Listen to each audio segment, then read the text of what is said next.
Miss Hailie Sahar, welcome to Scent World. I am so honored to be here with you today. Oh, thank you for having me. I'm excited to be here too. Thank you so much for coming. For our friends who are listening on audio, I need you to describe this beautiful neutral toned look. Like, this is stunning. Thank you. I've had this piece for a long time, actually. I just paired it with a bunch of vintage silver and stone jewelry. I'm feeling very eclectic nowadays, very feminine. So something light and airy. For sure. And it's such a hot day today in LA. Light and airy is so the move. What fragrance did you pair with this gorgeous look today? Well, of course, I had to wear my own fragrance. Of course. So it's the Sultana. That's what I'm wearing today. It goes with so many things. It's such a sultry fragrance. I smelled it as soon as you walked in. We're going to get to it in the interview, but I can't wait to talk about it. Okay. So we're all familiar with you as Lulu Ferocity, the house mother in Pose. What was it like for you to be part of such a big pop culture moment? Previously, before doing Pose, I'd come from ballroom. Yes. And so I met a lot of people in the community, a lot of people who were my mentors, a lot of people who had, lost their lives. Yeah. And so having to, having the opportunity to portray someone from my own community and give back it put me through a lot of different emotions. One, I was proud. Yes. I was happy. I knew the significance of what we were doing, not to the magnitude of what it became, but I was proud to give back to those that were there for me, who mentored me, and also speak voice and life into those who lost their lives and bring awareness to society. I didn't know it was going to be the phenomenon that it had become and open the doors of Hollywood for so many other people.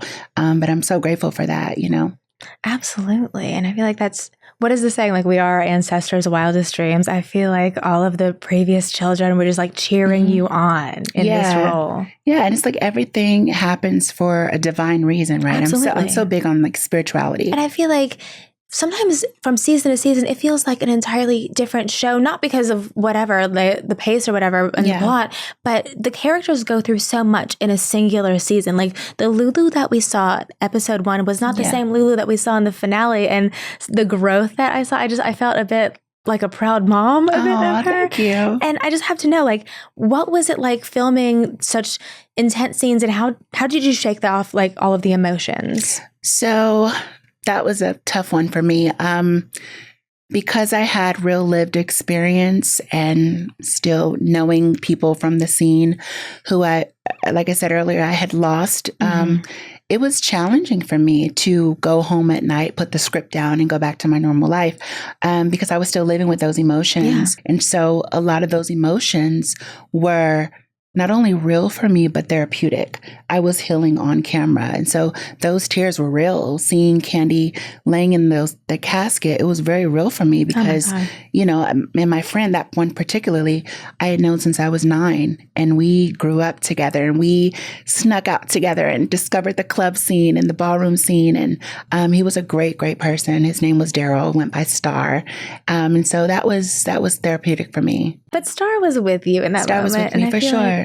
Just watching it as a viewer, like, those emotions were so raw, and Star is so proud of you. Yeah, thank you. So I feel like all of the looks and characters that you've tapped into within Pose, you're a scent girly, obviously. Yes. Did you use different fragrances to tap into different parts of Lulu?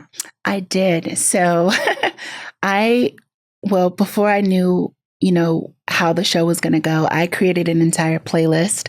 I had fragrances lined up. So when I was a kid, I remember hiding in my grandmother's closet, and she wore Norel, and I would always smell her perfumes, and she had like little sample bottles on the cabinets. And so I would always sneak in there and kind of spray them and smell them.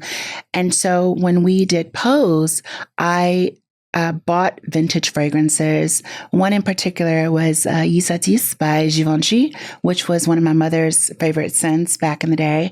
And so my cast can tell you I showed up every day on set wearing those fragrances. And sometimes I was just knocking the whole room out with scent, but it was so real for me because it just really connected me to the time period piece. And so I would play my music in my ear and some Vanity 6, and I was feeling it. Wearing Givenchy. Yes, as Lulu would. And those are just such perfect fragrances for the time, because I even remember in Paris is Burning, which Pose has drawn inspiration from, what was was it? Jungle Gardenia. Jungle Gardenia. Yes. Yes, by Pepper LaBeija. Yes, Pepper. Yes. Ruling with a soft glove. Suffer. Oh, I love that. Yeah. And what was your relationship like with fragrance growing up? Was there a particular fragrance that made you feel seen? You know what? When I was growing up, I just always remember loving fragrances. My aunt wore 273, Beverly Hills 273. And so I remember having a very deep connection to that. Grew up, bought about 5 bottles of that. But my mother, I think that was my favorite scent growing up. I don't remember what she wore exactly other than Yisatis, but on a daily basis, her hair smelled like coconut. Ooh. And she just smelled like the softest florals. It was very, very soft, very dainty. And I just remember thinking rather that was such a feminine trait. And I just loved it. Oh, what did you wear in high school? Oh, gosh. In high school, well, I definitely was a Love Spell girl at one point. Okay. I did Love Spell, Moonlight Path I wore. You know, I used to really be into edible, sweet things. So I smelled like cotton candy and vanilla, very sugary things in high school. Oh, yeah. And I feel like that was such the time that we were in high school and middle school. Like, it was all about that pink sugar. It was all about that Britney Spears. Britney Spears, of course. I definitely wore that. Yes, yes, yes. And I mean, speaking of celebrity fragrances, you have developed your own. I have. Oh my gosh. So Sultana by Sahar. Yes. Tell me a little bit about that and what inspired this journey. So when I was in New York and I had downtime, I would visit Bergdorf's and Saks Fifth Avenue and the Scent Bar. And I remember just getting really bored with fragrance. And I was like, I want something beyond sugary sweet. Yeah. And so I started to just discover other things. And so that's when I found, the private collection of Lancôme and Armani's private collection. And then I went deeper into like Xerjoff and things like that. And so I was like, wow, there's so much more to this. And so I had always, since I was a little girl, I had always wanted to have my own fragrance line because I was so connected to it. So I wanted to create something that spoke my language. Aside from Lulu, who I am is more of a relaxed, sensual person. And I wanted something that could demonstrate that in a bottle. And so when I was in New York filming Pose, I started that journey of the creation. I had to find the chemist, the perfumer, who is Justin from Frederico Perfumery. He's worked with many, many big houses. And we began to talk about what my scent would be. So he would send me samples of notes that I would come up with, like, hey, can we mix some rose with oud? Can we put this here? He would send me samples and I'm like, no, I don't like that. Let's add this or take this away. So it took 3 years. And I finally landed on Sultana. I love that. I mean, she smells expensive. She smells like she flies private. I smell it right now and it's just so beautiful and luxurious. Can you speak to some of the notes that you chose? Without giving too much away. Okay. It's definitely a heavier scent it has ouds and woods in it. But there's some rose in it and I dipped it in a deep vanilla. So it's very, everything that would make you think of intoxication is in this scent without giving away the notes. Oh, okay. Yeah. I brought you a surprise. You did? Yes, I did. Of course, I had to bring you a bottle of Sultana. That's what that is? Yes. I wanted to surprise you. So this is my fragrance, limited edition, of course, and it's for you. I am so honored. Thank you so much. And there were only 1,000 of these made, and I have one. You have one. Thank you so much. You're welcome. I hope you love it. I already know I do. I can smell you. Okay. Thank you so You're much. welcome. You're welcome. So honored. You're welcome. Oh my God. Thank you. Wait, can I open it? Please do. I want to spray it on me now. Okay, spray it on you. Oh my gosh. Now, this is definitely for a date night. Wait, definitely this bottle. I designed the bottle as well. So do you love it? I love it. Okay. Wait, that is a stunning bottle. It almost looks like a mini spirit bottle. Yeah, it's really stuck in there. Oh, this is stunning. Thank you. Thank you. Can you quickly tell me a little bit about the bottle design and what kind of inspired? Yeah, well, I loved ribbed bottles and I wanted that to look like a bottle of cognac because it is such a sensual fragrance. So as it sets into your skin, it'll become more of a deeper, like a vanilla-y, suede scent. But it's definitely for date night, so spray it behind the ankles, behind the neck. And then just imagine if it was winter and it's like the cold of the night and it's just, but I wanted to look like cognac because I wanted it to feel like you were intoxicated. So we selected the color of the juice. And I've always been a fan of plated labeling. So we definitely had, Sultana etched into that bottle in the gold plating. That was very intentional for me. This is stunning. And then you have a description here. The griffin is a mythical creature known in legend of folklore as the guardian of the gold of the kings and priceless possessions. Yes. And Sultana, the name Sultana is actually Arabic. I just thought it was a beautiful language. And so Sultana is the equivalence of sultan. So it is a female ruler. Even though this is a unisex scent, I put the griffin there to protect royalty. And so the bottle is royalty. Oh my gosh, I feel like royalty. It was very thought out. Everything is so intentional with you. I love it. Thank you so much. I'm already loving how it's developing on me. Oh, thank you. Can I smell it on you? Yes. Okay, let me see. Very beautiful. I'm smelling like the oud. Yes. Yeah. This is going to be my new signature. Thank you so You're much. so welcome. I'm glad so you love excited. it. I love it so much. I'm glad you do. What a beautiful surprise. Love that. Is this the first in a line of maybe more to come? Yes. So I created Sultana through the House of Sahar. I wanted to create a fragrance house, not just a celebrity perfume, because if I wasn't an actor and you didn't know me from Pose, I would be doing something like this because I've always loved it. So I was very intentional in creating my own fragrance house so that others would follow after Sultana. Now, Sultana is a limited edition. I only created like 1,000 bottles. Whoa. So once it's gone, it's gone. And so we've been doing pretty good. So, I definitely want to create more, and I'm already in the works of what that will be moving forward. Oh my gosh. Well, you'll have to come back and reveal the new one when it ever does come. We'll have like a standing segment for every time you create something new. Yes, of course. I would love that. I would love that. For sure. Yeah. So I've been listening to your beautiful voice. I feel like you have the perfect voice for ASMR. So I was wondering, would you be down to give our audience a little sensory treat featuring your fragrance? Oh, now that sounds fun and inviting. Of course. Amazing. For you. Thank you. Just for you. I've never done that, but I've always wanted to. So let's have fun. But you have the perfect voice. I feel like really. Let's start this for sure. Let's do it. I'm Hailie Sahar, and this is ASMR with my new fragrance, Sultana.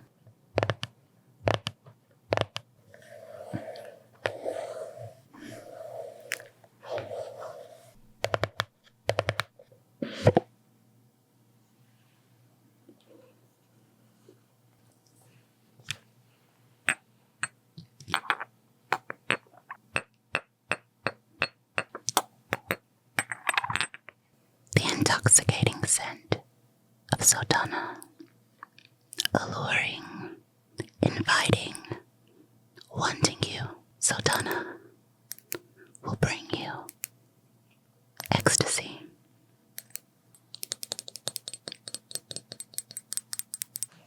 Listen to this spray. From the House of Sahar. Limited edition. Only 1,000 bottles exist. Get your hands on one of them and unleash your most vulnerable side. It's waiting for you, and so am I.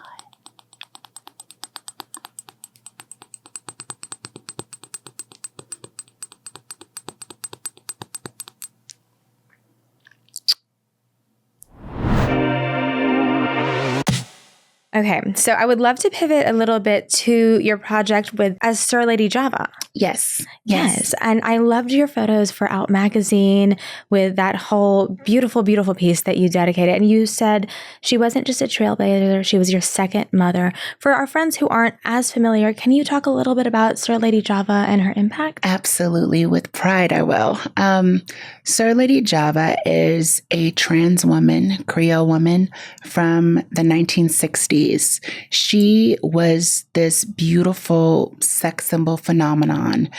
She performed, as herself, openly and proud with the likes of James Brown and Lena Horne, Sammy Davis Jr., Etta James, Little Richard, and Red Fox, and many other people. But during a time where, as the terminology that they used then, cross-dressing was illegal. Being yourself was illegal. You were literally thrown in jail, or you would have been murdered and it would have been excused in court. Java was popular because she surpassed all of that. But what made her really significant was that when they tried to shut her show down, she took it to court, and she actually won, overruling Rule Number 9, which used to prohibit anyone from dressing as the opposite gender than assigned at birth. That's how they labeled it. So even thinking beyond transness, when we think about just the androgyny of women, performers wearing suits and different things, a Black trans woman from the 1960s who was a celebrity in her own right overturned that law with the ACLU, and just had a lot of backing behind her. And so I, am now gearing up to portray her in a film, and I'm really excited about that. I'm working hands-on with Anthony Hemingway, who is doing so phenomenal right now. Shout outs to Anthony, Emmy award winning, just an amazing, amazing man, and someone that Java approved of. So I'm really excited about that. Java did pass away in 2024, but having her teach me the ways for what it's been quite a few years, over 10 years, having her train me, talk to me, teach me about her ways from that era is so unheard of for the girls, Yeah. Wow. How special that she was able to really teach you for the past 10 years. I'm sure she just had such a wealth of knowledge and experience to share. Is there anything in particular that kind of sticks with you? I think her humanitarianship, like her name, she is from an era of being a lady. And I don't mean that in a patriarchal way. I mean that in lady stands for strength and integrity and elegance and speaking up when you need to speak up. And she was a lady through and through. Java lived to be 82 years old. And so being around someone from that time era where she wouldn't get into a limousine unless she opened her door, not because she was vain, but because I'm a lady and this is the effort I put forth. I would like my door opened. Yes. And saying, no, I don't want to do this, but this is how it should go. Like just taking the reins and taking charge.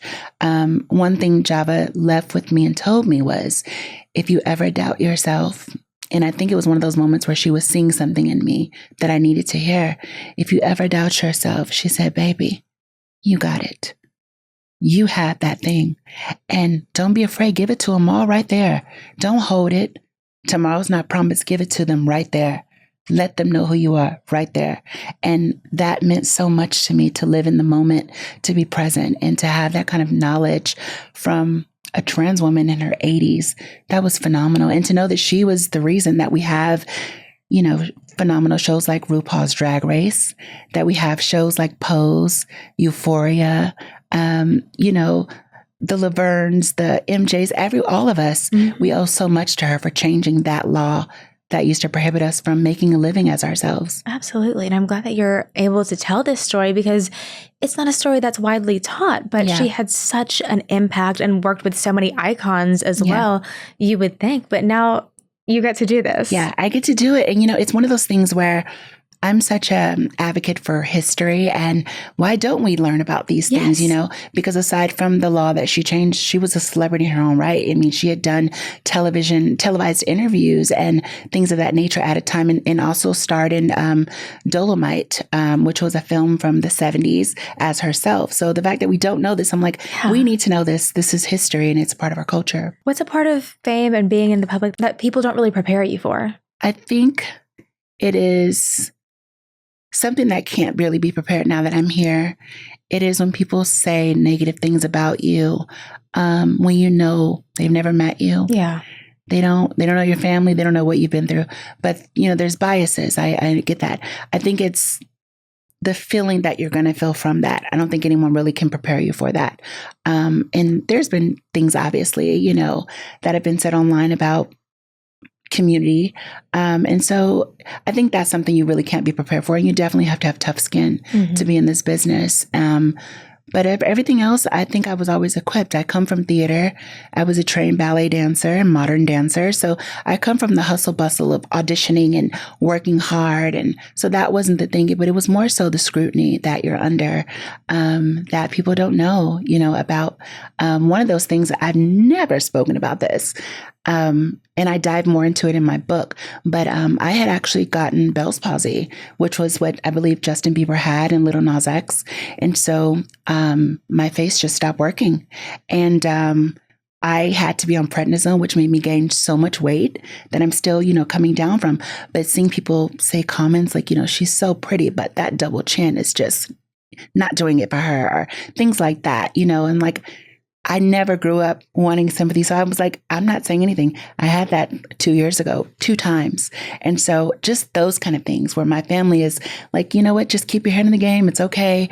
And I'm like, I want to say something, but I don't know how to. So it's those things. I've never shared that before. Oh my God. Yeah. Well, thank you for sharing with us. Yeah. That must have been really, really challenging to go through, and just like going through something so difficult and being like, I don't know, all y'all can go to hell. Like, you would not be able to deal with what I'm dealing with, and to hear that scrutiny. Do you like to take time to like unplug and focus on self-care when there's a lot of hectic stuff happening? I'm learning to do that now. Okay. Actually, I'll say this. I'm going to claim this. I've learned to do that. I believe that everything happens for a reason, even the Bell's palsy. It was a moment that was devastating because my face was, not working. I was still trying to audition, still needing to book gigs. But I also had to, it was like the universe was pausing me to say, take time for yourself. Yes. And sometimes when we don't listen to our bodies, something will happen significantly drastic where we have to do that. And in that time of healing, I began to meditate more. I began to center myself back to just what started me in this field in the first place, and prioritizing myself. I am so big on my advocacy. I'm always working on something. I'm always, speaking towards the injustices that exist. And sometimes I'm not good to myself. And I'll be honest and say that because I've learned to be better.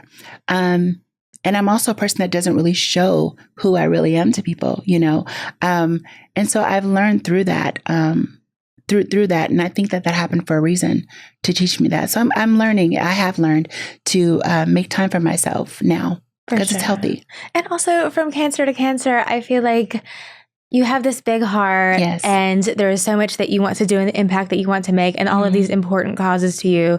It's like not until something like that happens where you're kind of shocked into realizing, oh, I needed to take a moment for myself. Well, cancers, we're empaths. We think about everything. We feel everything.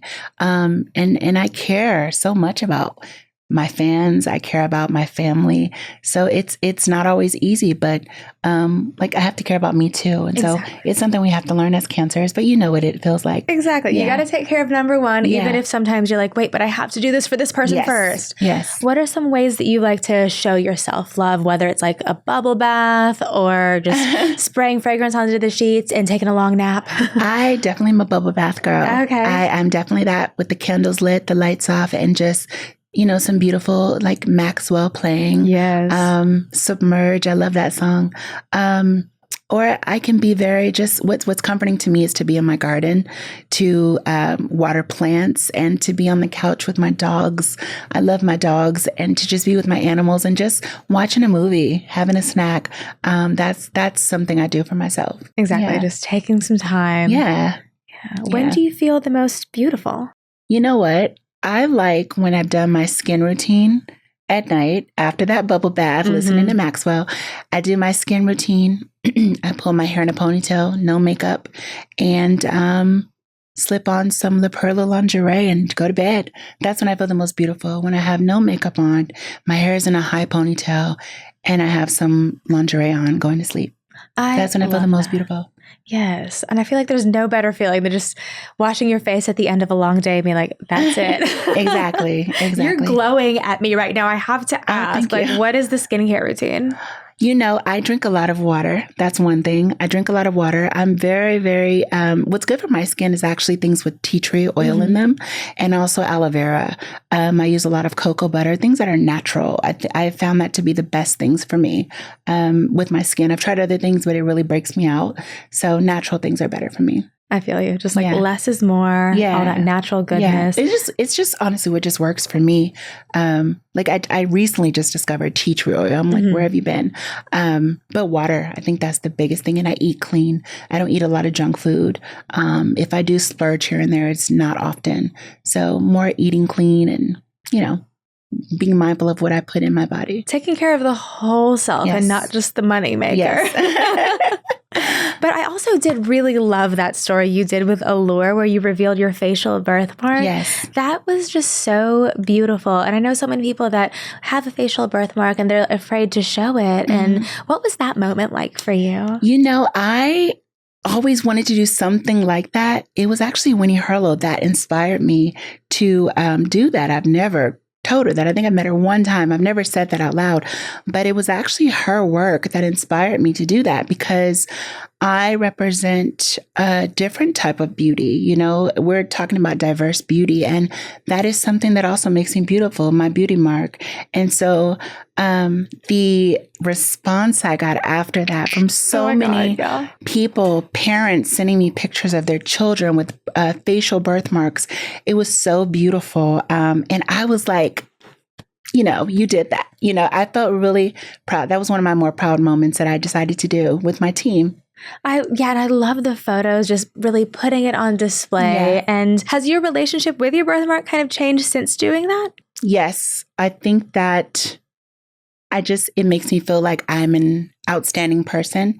It made me think that actually made me know that I was meant to stand out. And I think that that's beautiful.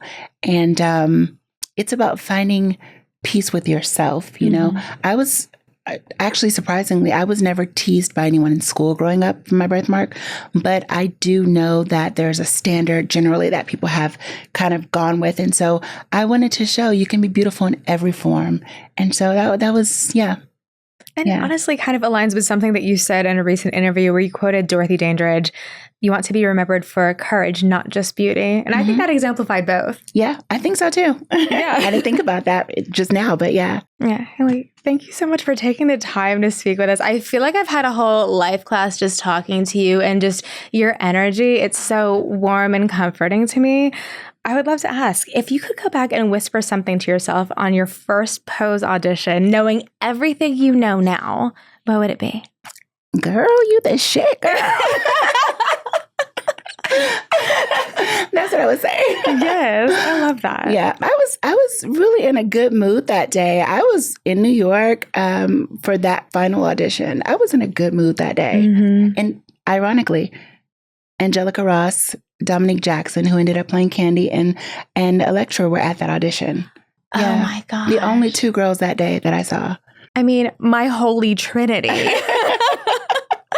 Oh my gosh. Just to wrap things up, for someone struggling to feel seen or accepted, what is one thing they can start doing today to reclaim their voice? To feel seen and accepted, I think that comes from within. So I think that you need to look at yourself in the mirror and just be proud of everything that you see. Also, give yourself grace. Life is not easy no matter what stage of life you're in. Everything, no matter how glamorous it looks, is a stride forward. And so I think give yourself grace and then just be proud of where you're at and know that you can do whatever you want to do if you just make that decision to put one foot in front of the other. Exactly. Yeah. Oh, I love that. Even a millimeter at a time is movement. That's all. And it's everybody's first time doing this too. Exactly. So, yeah. Exactly.